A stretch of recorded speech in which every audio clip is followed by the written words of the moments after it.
세계 역사 속에서 사람을 제일 많이 죽게 한 질병이 있습니다. 소위 흑사병이라고 하는 질병입니다. 솔직히 정확하게는 이 병이 무슨 병인지는 아직도 모릅니다. 추정하기로는 패스트라고 추정을 하는데 그것도 정확하지 않다 그럽니다. 근데 어쨌든 이 흑사병이 한번 돌았을 때 전 유럽 인구의 3분의 1이, 그러니까 3명 중에 1명이 이 병으로 죽었습니다, 그때. 지금의 코로나 팬데믹은 사실 아무것도 아닙니다. 의료도 발전했고 치명률이 그렇게 높지 않은데 이 패스트는 걸렸다 하면 엄청난 치명률을 가지고 있고 전염성도 강했습니다. 근데 이 흑사병에 관련된 재밌는 얘기가 있습니다. 한 순례자가 이제 길을 가고 있었대요. 성지 예루살렘을 향해서. 근데 이 흑사병이 인간의 모습으로 나타나가지고 이 순례자 앞에 마주친 거예요. 그래서 순례자가 흑사병에게 물었다 그럽니다. 너 어디 가냐? 그러니까 나는 5,000명의 생명을 빼앗으려고 바그다드로 간다 라고 했답니다. 얼마 후 길에서 다시 우연히 또 이 흑사병을 만납니다. 근데 그새 바그다드에서는 3만 명이 흑사병으로 죽었어요. 그래서 막 화를 내면서 흑사병에게 이 순례자가 물었다 그럽니다. 너 그때 분명히 5,000명 죽인다 그러더니 들려오는 소문에는 바그다드 3만 명 죽였다던데 너 왜 이렇게 많이 죽였냐? 그 흑사병이 하는 얘기가 나는 분명히 5,000명만 죽였다. 나머지 2만 5천 명은 내가 가기도 전에 스스로 두려워해서 야 흑사병이 온대 그리고 겁먹고 그래서 죽었다. 나 억울하다 이런 얘기를 했다 그럽니다. 제가 왜 이 이야기를 오늘 서두를 여냐하면 우리 인생에 있어서도 질병의 문제, 자녀 문제, 돈 문제, 여러 갖가지 문제가 두렵고 위태할 때도 있지만 정말 큰 문제는 질병도 가난도 눈 뜨면 내일 우리 집이 은행에 넘어갈 상황도 사랑하는 사람과 이별해야 되는 아픔도 아이 자녀의 진학이나 취업이나 이런 것들 두고 하는 갈등도 아닙니다. 정작 문제는 그걸 바라보는 내 안에 들어와 있는 두려움 그 자체예요. 그런 얘기 있죠. 쥐를 죽이는 것은 고양이가 아니라 쥐 안에 두려움이다.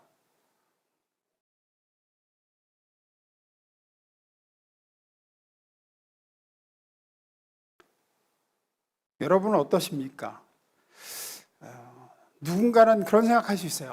누군가는 나는 이렇게 두려운데 저 사람을 볼 때 아무 걱정 없어 보인다. 그렇지 않습니다. 인간은 누구나 다 두려움을 가지고 있습니다. 이거는 남녀, 노소 할 거 없이 다 나름의 두려움을 품고 살아갑니다. 예를 들어서 애들, 학생들, 이런 애들 보면 제가 뭔 걱정이 있을까 싶죠. 그러나 아닙니다. 10대 아이들의 자살률이 대단히 높습니다. 애들은 성적에 대한 두려움이 있고요. 진학에 대한 두려움이 있고요. 미래에 대한 두려움이 있어요. 또 남자애들 같은 경우는 벌써 고등학교만 졸업해도 군대에 대한 두려움을 가지고 있습니다. 청년들 같은 경우는 아직 결혼 전에 있는 청년들 같은 결혼에 대한 두려움이 있고요. 출산을 앞둔 세대 같은 경우는 출산에 대한 두려움이 있고 이미 출산하신 분은 육아에 대한 두려움이 있고 남편들은 가족 부양에 대한 두려움이 있고 직장 생활 하시는 분들은 퇴직에 대한 두려움이 있고 개인 사업 하시는 분들은 불황에 대한 두려움, 사업이 잘못될 것에 대한 두려움, 연세 드신 분들은 노년의 두려움이 점점 또 커지죠. 죽음 자체에 대한 두려움보다는 물론 죽음에 대한 두려움도 있으실 거라고 생각합니다. 근데 더 큰 두려움은 건강에 대한 두려움이라고 그러더라고요. 나이 드신 분들은. 가장 큰 두려움은 내가 남은 여생을 요양병원 침대에서 보내면 어떡하나. 그게 가장 두렵대요. 그렇게 자식에게 버려지고 쓸쓸히 살아있으나 죽은 자같이 누워있다가 가는 것. 또 경제적으로 어려워져 노년의 생계가 어려워질 것에 대한 두려움이 있고 이런 두려움의 문제는 누구나 있습니다. 나이가 어리나 마르나 남자나 여자나 돈이 있으나 없으나 다 있습니다. 다. 인간은 두려움의 존재입니다. 아이는 아이대로, 어른은 어른대로, 노인은 노인대로. 그럼 이 두려움의 문제를 우리 하나님의 사람들은, 그리스도인들은 어떻게 다룰 것인가? 어떤 분은 이렇게 얘기합니다. 목사님, 내가 좀 환경이 좀 변하면 좀 이 두려움이 사라질 것 같습니다. 내가 좀 여건이 좋아지면 좀 이 두려움이 극복될 것 같습니다. 그러나 그렇지 않습니다. 제가 서두에서 밝혔듯 환경을 바라보는 내 안에 두려워하는 마음이 두려움을 만들어내는 거지, 환경이 두려움을 가져오는 게 아니에요. 엄밀히 말하면. 그러니까 똑같은 환경에서도, 똑같은 상황에서도 누군가는 두려움에 벌벌벌벌 떨고 노심초사하고 있는데 누군가는 평안하거든요. 왜냐하면 환경이 두려움을 가져오는 게 아니라 그 환경을 바라보는 내 마음이 두려움을 가져오기 때문이에요.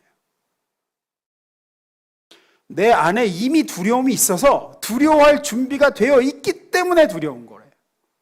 문제는 결국은 내 안에 있습니다. 두려워할 준비가 되어 있는 사람은 어떤 환경, 어떤 여건에서도 두려워할 거리를 찾아내서 두려워해요. 반면에 두려워하지 않기로 작정하고 결정한 사람은 어떤 환경과 여건에서도 두려워하지 않게 됩니다. 여러분 잘 생각해 보세요. 지금 여러분이 걱정하고 있는 것, 나를 두렵게 하는 염려, 근심거리가 싹 사라지면 두려움도 사라질 거라고 생각하시죠? 그렇지 않습니다. 여러분 안에 두려워하는 마음이 있는 한 두려워할 거리가 아무것도 없어도 두렵습니다. 어떻게 두려운지 아세요? 두려워할 거리가 아무것도 없다는 게 두려워요. 이러다 큰 거 한 방 오지, 이런다니까요. 야, 요즘 왜 아무 일도 없지? 뭔 일이 이제 온다. 이러다가 이상하다. 내 인생에 이렇게 아무 일 없을 때가 없었는데 큰 거 한 건 올 것 같아. 이러면서 두려워해요. 두렵다 하다가 두려워할 게 없으면 아무것도 두려워할 게 없는 것도 두려워. 중요한 얘기입니다. 두려움은 두려워할 일이 없어져야 사라지는 게 아니라 내 안에 두려워하는 마음이 없어져야 비로소 사라집니다. 오늘 본문을 보면 다윗이 쓴 시입니다. 시편 27편입니다. 이게 어느 상황에서 쓰여진 시냐? 이보다 더 힘든 상황이 있을까 싶은 상황에서 사실은 다윗이 쓴 시입니다. 이런 의미예요. 나만큼 힘든 사람 있냐? 나만큼 마음이 어려운 사람 있냐? 시편 27편 니들 읽어보고 그런 소리 해라. 이제 이런 식의 우리가 접근을 해야 될 시편 27편이에요. 왜 그러냐? 여러분 아무리 어려워야 여러분 자식이 여러분 죽이려고 눈이 벌게서 칼 들고 쫓아오지는 않잖아요. 아빠가 집에 들어갔는데 아들이 칼 들고 아빠 돈 내놔 콱 찔러 죽이기 전에, 이런 집은 없잖아요. 다윗은 지금 그런 상황이에요. 이게 언제 쓴 시냐? 압살롬에게 쫓기면서 쓰는 시입니다. 그것도 자기가 여러 자식 중 제일 사랑한 아들 압살롬이 자기를 죽이겠다고 쫓아올 때 쓴 시입니다.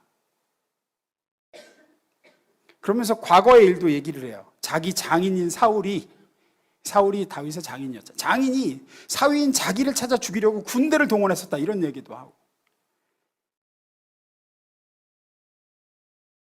시편 27편 10절에 보면 부모도 자기를 외면했다는 얘기를 하죠. 27편 10절입니다. 내 부모는 나를 버렸으나 여호와는 나를 영접하시리이다. 자기가 어려워지니까 부모도 자기를 버렸다, 이런 얘기를 해요. 이보다 더 힘든 상황이 있을까? 가장 믿을 수 있는 가족이, 가깝고 의지가 되어야 될 내 자식이 나를 죽이겠다고 쫓아오고, 장인이 나를 죽이려고 군대를 동원하고, 이렇게 어려워서 부모 찾아갔더니 부모도 야, 너 때문에 우리 집안 망하게 생겼으니까 우리 그냥 연 끊고 살자. 그리고 쫓아내버렸어요. 이게 얼마나 기가 막히면 다윗이 이렇게 얘기하죠. 사무엘하 16장 11절입니다. 읽어봅니다. 시작.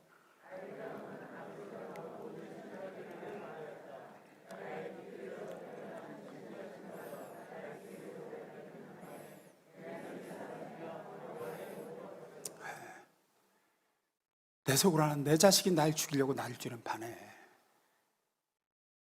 기가 막히죠. 이런 상황 속에서 쓴 시라고요. 시편 27편이. 그런데 그 두려워할 이런 극악의 상황에서 다윗이 뭐라고 고백하느냐? 오늘 본문 1절입니다. 다윗의 고백입니다. 여호와는 나의 빛이요 나의 구원이시니 내가 누구를 두려워하리? 여호와는 내 생명의 능력이시니 내가 누구를 무서워하리요. 온 사방에 두려움이 산지에 있고 가장 믿을 수 있고 가장 내 의지처가 될 가족조차 자기를 해치려는 상황에서 다윗은 선포합니다. 여호와는 나의 빛이요 나의 구원이시니 내가 누구를 두려워하리요. 여호와는 내 생명의 능력이시니 내가 누구를 무서워하리요. 어떻게? 다윗은 두려워하지 않기로 결정을 한 거예요. 결정을 했다고요. 왜? 내가 믿는 나의 하나님이 나의 빛이시고 나의 구원이시고 나의 능력이시니까.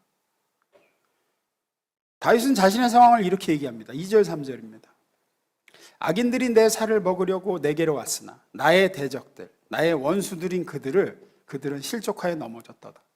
군대가 나를 대적하여 진칠지라도 내 마음이 두렵지 아니하며 전쟁이 일어나 나를 치려 할지라도 나는 여전히 태연하리로다. 잘 보면 우리 성경에는 확 그렇게 눈에 띄게 드러나지 않지만 원어를 보면 점층법이 쓰였어요. 처음에는 악인 혼자, 악인 한 사람이 자기 살을 먹으려고 내게 왔어요. 그 다음에는 대적들이 됐다가, 그 다음에 원수들의 무리가 됐다. 그 다음에는 이제 군대가 됩니다. 군대가. 이게 이제 점층법이 쓰였어요.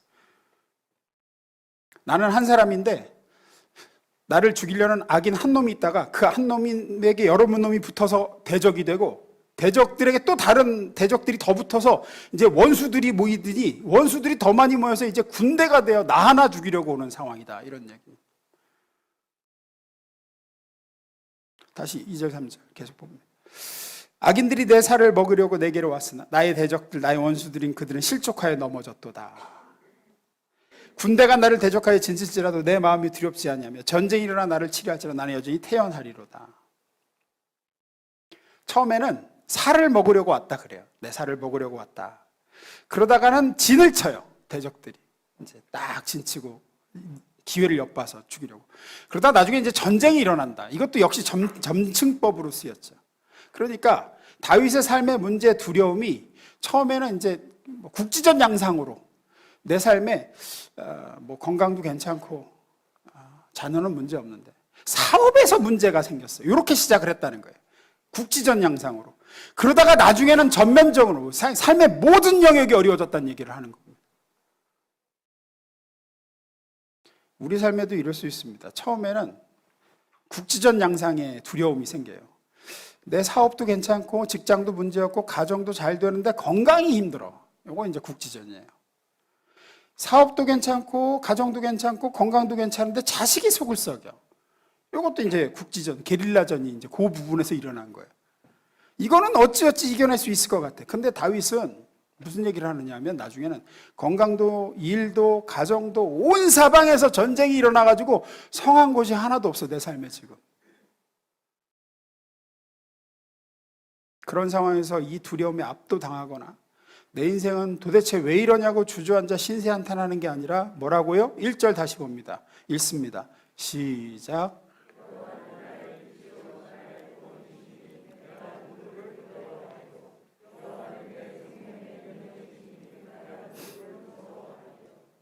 여기서 우리가 반드시 깨달을 게 있습니다. 뭘까요? 두려움은 내가 결정하는 거라는 겁니다.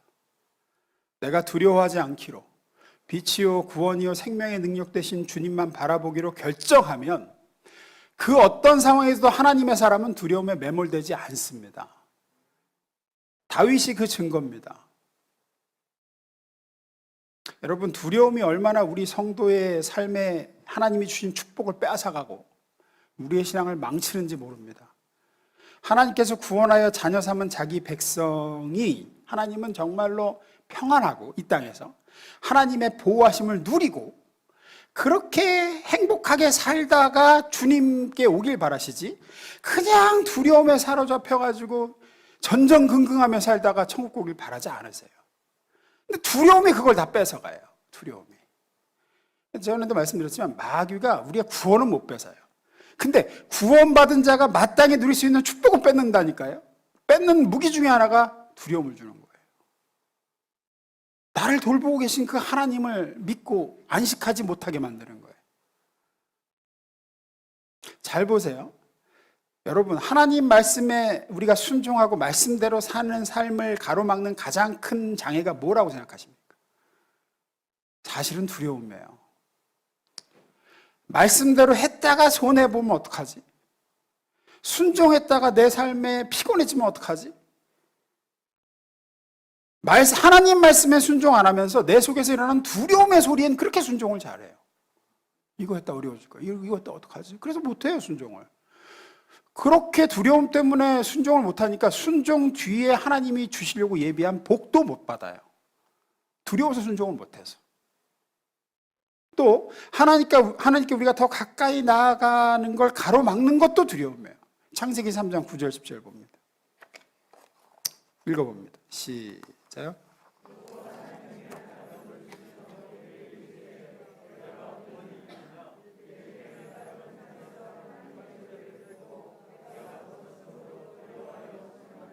예, 하나님이 부르시죠. 아담아 어디? 아담이 범죄했으니까 하나님께 나서지를 않고 하나님께 가까이 가지를 못해요. 그러면서 뭐라 그래요? 두려워 숨었다 그래요. 누가 두려운 거죠? 하나님이 두려워요. 하나님 마음은 그런 마음이 아니에요. 아담을 향해서. 아담을 이 지금 범죄한 죄에서 회복시켜 주시길 바라는데 아담이 스스로 만든 그 죄책감과 두려움이 하나님을 멀리하게 만들어요. 하나님께 빨리 가야 이게 회복이 되고 이제 가죽옷도 지어 입고 어떻게 될 텐데 무화과로 자기가 엮어서 만든 거 입고 벌벌벌 떨면서 하나님께 가지를 않아요. 가지를 않으니 문제가 해결이 안 돼요. 두려움은 하나님께로 가는 걸 가로막습니다. 하나님께 가지를 않으니 하나님이 주시고자 하는, 우리에게 주시고자 하는 아름다운 복들도 못 받습니다. 결국은 두려움 때문입니다. 또 하나, 두려움은 오늘 주신 복과 은총을 누리고 감사하는 것도 가로막습니다. 그냥 오늘 주신 것을 오늘 감사하고 기뻐해야 되는데 내일에 대한 두려움이 오늘의 감사를 뺏어가 버려요. 오늘에 주신 이 하나님이 주신 아름다운 하루를 못 누리게 만들어요. 제가 늘 말씀드리잖아요. 아이고 여기까지는 어떻게 은혜로 왔는데 앞으로가 걱정이야. 이런다니까요. 아니 여기까지 은혜로 인도하셨으면 그 하나님이 지금도 살아계시고 앞으로도 살아계시거든요. 날 떠나지지 않으시거든요. 근데 두려움에 사로잡힌 사람은 아이고 여기까지는 어떻게 은혜로 왔는데 이런다니까요. 그래서 오늘 주신 복과 은혜를 못 누리고 오늘 드려야 될 감사를 못 드려요. 내일이 무서워서. 아직 오지도 않은 것들이 무서워서. 제 얘기예요, 제 얘기. 제가 이제 말씀을 증거하고 예배의 은혜와 영광과 말씀에 감동이 있으면은 이제 그걸 감사하고 기뻐해야 되는데 예전에, 지금은 안 그래. 예전에 어쩌면 아유 이번 주 어떻게 넘겼는데 다음 주는 또 어떡하나 이래요. 그러면은 지금 주신 성령의 감동이나 이런 것들에 대해서 하나님께 드릴 마땅한 감사와 찬양이 어디론가 사라져 버려요. 그리고 이제 다음 주 걱정부터 시작하는 거예요. 다 어리석은 거죠. 잘 보세요. 우리에게 두려움이 하나님의 말씀대로 따라가는 순종 가로막아. 두려움이. 그래서 그 순종 뒤에 예비하신 축복을 못 받아. 하나님께 가까이 나아가서 친밀한 교제를 누리는 것도 가로막아. 하나님께 나아가서 받아 누릴 수 있는 하나님의 공급과 안식도 이제 못 누리죠. 하나님께서 오늘 누리라고 내게 주신 복과 감사도 두려움이 빼앗아가. 따라서 성경은 끊임없이 얘기합니다. 두려워하는 마음은 누가 주신 게 아니다? 하나님이 주신 게 아니에요. 여러분 안에 있는 지금 그 어떤 것에 대한 두려움도 그것은 하나님이 주신 게 아닙니다. 출처가 하나님이 아니에요. 성경은 분명히 기록하죠. 두려워하는 마음은 하나님이 주신 게 아니라고. 아무것도 못하게 만들고 두려움은 성도를 마비시켜 하나님이 주시고자 예비하신 좋은 것을 하나도 못 누리게 우리의 인생을 갉아먹는 아주 악한 겁니다. 3절입니다. 본문 3절. 군대가 나를 대적하여 진칠지라도 내 마음이 두렵지 아니하며 전쟁이 일어나 나를 치료할지라도 나는 여전히 태연하리로다. 우리는 다윗을 본받을 필요가 있습니다. 어떻게? 시선을 오직 하나님께 고정하고 나를 두렵게 하는 그 문제와 상황을 묵상할 것이 아니라 내 곁에서 나를 지키시고 보호하시는 나의 빛이요 능력이신 하나님을, 그 하나님께 집중하고 고백을 하는 거예요. 나는 여전히 태연하리로다. 두려움과 맞설 때 아주 중요한 승리의 비결을 다윗은 이렇게 얘기합니다. 내가 누구를 지금 바라보고 있느냐에 따라서 결정된다. 나는 지금 문제를 묵상하고 나를 두렵게 하는 그 무언가를 계속해서 바라보고 있느냐, 아니면 지금 내 곁에서 나를 도우시는 나의 빛이요 구원이신 생명의 능력이신 하나님께 집중하고 그분 바라보고 있느냐. 사랑하는 여러분, 주의 얼굴을 찾으시고 바라보시기를 주의 이름으로 축원합니다. 여러분을 지금 두렵게 하는 걸 바라보고 묵상하기를 중단하십시오. 이 새벽에 시선을 돌리세요. 눈을 들어 주를 바라보시길 바랍니다. 한 가지 얘기를 하고 마무리 지려고 그래요. 일본의 위대한 문학가가 있습니다. 오에 겐자부로라는 문학가입니다. 대단히 위대한 작가죠. 들어보셨을지는 모르겠습니다. 오에 겐자부로. 일본에서 두 번째로 노벨 문학상을 받은 사람입니다. 근데 이 사람은 참 제가 좋아하는 게 대표적인 친한파예요. 그리고 대단히 양심적입니다. 일본에 몇 안 되는 깨어있는 양심가이자 지성이라고 얘기를 하는 분이에요. 인터뷰할 때 독도 누구 땅이냐? 당연히 한국 땅이다. 당연히 한국 땅이다. 그래갖고 막 일본 극우 세력들로부터 협박도 많이 받고 막 이런 분이에요. 그러면서 일본은 언제까지 사과해야 되냐 그러면 피해 당사국이 용서할 때까지 사죄하고 사과해야 된다. 야스쿠니 신사참배 이런 거 하면은 저거 정신 나간 짓이다. 일본의 미래, 젊은이들의 미래를 어떻게 하려고 전쟁 범죄자들이 위패가 있는 거기 가서 참배를 하고 말이야. 그들을 애국자 취급하느냐 이렇게 얘기를 하는 분이죠. 근데 이 오에 겐자부로의 인생에서 가장 큰 두려웠을 때가 언제냐라는 얘기를 할 때 이분이 이렇게 얘기를 해요. 자기가 결혼해서 28살에 첫 아이를 낳았을 때다라고 얘기합니다. 자기 인생에서 그때가 제일 두려웠다. 왜냐하면 28살에 첫째가 태어났는데 아들이 태어났어요. 근데 이 아이가 뇌가 이 두개골 밖으로 돌출된 상태로 태어났어요. 기형이죠. 의사가 즉시 수술받지 않으면 죽는다, 이 아기는. 수술을 하더라도 평생 장애를 안고 살아야 될 거다라고 이제 얘기를 했다고 합니다. 그때는 뭐 이렇게 CT나 이런 것도 없을 때래요. 그래서 이제 이게 열어봐야지 안다, 뭐 이런 식인 거예요. 열어봐야 안다. 근데 수술 안 하면 죽고, 열어봐야 알지만 수술이 잘 되더라도 수술 중에 죽을 수도 있고 수술이 잘 돼도 평생 장애 안고 살아야 된다. 그래서 출생신고서와 사망신고서를 동시에 썼대요. 자기 인생의 가장 두려운 시간이었다고 얘기합니다. 고민하다가 수술하여 아이를 살리기로 결정합니다. 수술받다 죽을 수도 있다는 두려움. 혹 살아도 중증 장애가 있는 아이를 내가 키울 수 있을까라는 두려움. 어찌어찌 키워도 저 아이가 사람 구실을 할 수 있을까에 대한 두려움. 그것이 자기를 짓눌렀다 그래요. 다행히 수술은 성공적이었다고 합니다. 아이가 살았습니다. 그런데 말한 대로 엄청난 장애가 생겼어요. 발달장애, 지적장애, 간질, 자폐, 시각장애 5가지 장애를 안고 이 아이가 살아납니다. 이걸 가진 채 어쨌든 살아가야 돼요. 오에 겐자부로가 그런 얘기를 합니다. 나는 그때 신앙은 없었지만 하나님을 원망했다. 원망하는 중에 근데 무언가에 홀리듯이 아이의 이름을 뭐라고 할까요? 라고 묻는데 빛이라고 지으십시오 라고 했다는 거예요. 빛이라고 지으십시오. 그래서 이 아이의 이름이 히카리, 일본어로 빛입니다. 그때 자기는 두려움과 어둠이 아닌 빛을 바라보기로 결정했다라고 얘기합니다. 난 두려움에 압도당하지 않고 이 아이를 내게 보낸 무언가 초월자의 뜻이 있을 거라고 생각했다. 그리고 그 뜻이 아름다운 빛일 거라고 생각해 이 중증 장애를 가진 내 맏아들의 이름을 히카리로 지었다라고 얘기합니다. 아이는 20살이 넘어서까지 소변도 제대로 혼자 못 봅니다. 자는 애를 깨워서, 노년의 아버지가 깨워서 지금도 소변을 보게 해야 소변을 보고, 누워서도 이불도 자기가 못 덮어서 아빠가 덮어줘야 된대. 그게 자기의 일상이래요. 자다 깨어서 알람 맞춰놓고 깨어서 애 깨워서 소변 보게 하고, 안 그러면 이불을 적시니까 이불 덮어주고. 말도 제대로 못하고 지능도 현저히 떨어지고 자기만의 세계에 갇혀 사는 자폐, 시각도 장애가 있고. 그런데 이 아이 빛이라고 이름한 이 아들을 키우면서 엄청난 문학적인 영감을 받습니다. 이 오에 겐자부로가. 그리고 이 아들을 소재로 쓴 소설로 노벨 문학상을 받죠. 그리고 어떤 일본 문학사의 큰 획을 긋는 작가가 됩니다. 더 놀라운 건 이 장애를 가진 빛이라고 이름한 히카리라는 이 아이가 나중에 음악적 재능을 발현하기 시작해요. 서번트 신드롬이라고 그러죠. 중증 장애인인데 음악에는 엄청 천재적인 재능이 있는 거예요. 그래서 이 아이가 작곡도 하고 음반 제작을 합니다. 그리고 이 아이가 쓴 곡이 세계적인 이제 명곡이 탄생을 해요.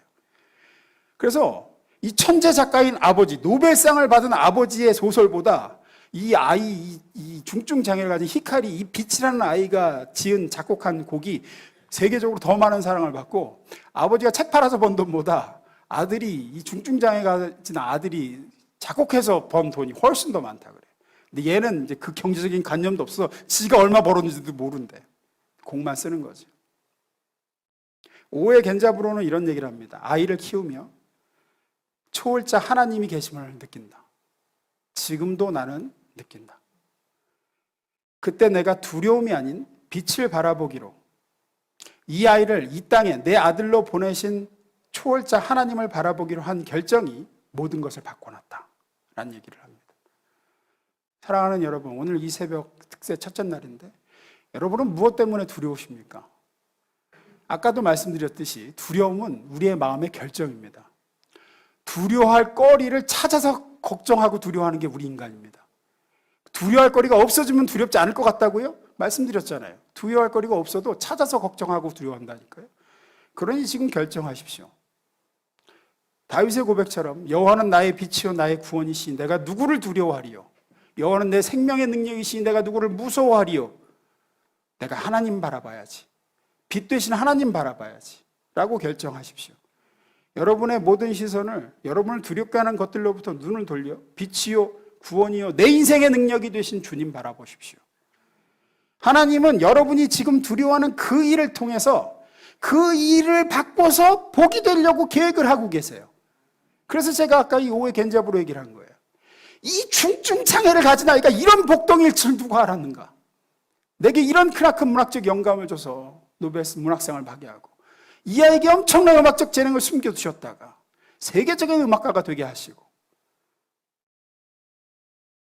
여러분의 삶의 문제를 하나님은 그렇게 역전시키시고 바꾸실 겁니다. 두려움이 보이면 주님이 안 보입니다. 나를 도와주시려고 옆에 지금 서 계심에도 못 봐요. 반대로 주님이 보이면 두려움이 안 보입니다. 대적이 일어나 군대가 진을 쳐도 다윗처럼 안 보여요. 주님만 보이지. 로마서 8장 37절입니다. 그러나 이 모든 일에 우리를 사랑하시는 이로 말미암아 우리가 넉넉히 이기느니라. 다윗은 시편 23편에서 또 뭐라고 합니까? 읽습니다. 시작. 내가 사망의 음침한 골짜기로 다닐지라도 해를 두려워하지 않을 것은 주께서 나와 함께 하심이라. 주의 지팡이와 막대기가 나를 안위하시나이다. 여러분 평생에 사망의 음침한 골짜기를 다니든 햇살이 비치는 푸른 초장을 걷든 아무 상관없습니다. 왜냐하면 주님이 여러분과 함께 하시기 때문입니다. 사망의 음침한 골짜기를 걸 때는 그 골짜기를 안전히 지날 수 있도록 도우실 겁니다. 어렵고 힘들 때는 그 어려움을 극복할 특별한 능력을 공급해 주실 겁니다. 그러니 두려워할 필요가 없습니다. 평안하면 평안해서 감사하시고, 두려워할 상황이면 두려워할 상황에서 여러분을 지키신 하나님 바라보면서 감사하십시오. 환경이 문제가 아닙니다. 내 속에 두려움이 문제예요. 내가 작정하고 결단하십시오. 주님 바라보기로 나는 두려워하지 아니하리로다. 여호와가 내 빛이시고 나의 구원이신데 내가 누구를 무서워하겠는가? 여호와가 내 생명의 능력이신데 내가 누구를 무서워하고 두려워하겠는가? 오늘 이 새벽 다윗의 고백이 우리의 고백이 되기를 주의 이름으로 축원합니다. 기도하겠습니다.